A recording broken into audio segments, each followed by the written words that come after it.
ஒன்று மட்டும் தெளிவாக தெரியுது. காங்கிரஸ் கட்சி திமுகவோட முரண்டு பண்ணினதுக்கு காரணம் வந்து சட்டமன்ற தேர்தலுக்கான நம்பர் ஆஃப் சீட்ஸ் மட்டும் கிடையாதுங்க, மந்திரி பதவி மட்டும் கிடையாதுங்க, அதுக்கும் மேலேயும் சில விஷயங்கள் இருக்குது. ஒன்றும் இல்லைங்க, மாநிலங்களவையில் ஒரு எம்பி சீட்டு வேணும் போல இருக்குது.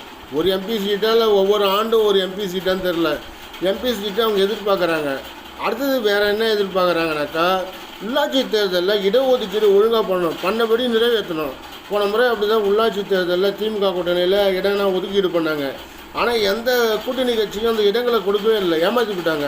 அப்படி என்ன பண்ணாமல் 20% இடங்களை உள்ளாட்சி தேர்தலில் நம்ம காங்கிரஸுக்கு ஒதுக்கணும்னு சொல்லிட்டு அவங்க வந்து கோரிக்கை வச்சுருக்காங்க போல இருக்குது. ஏகப்பட்ட மேட்டர்னா முடிஞ்சால் தான் அந்த கூட்டணி வந்து உறுதியாகும்னு நினைக்கிறேன்.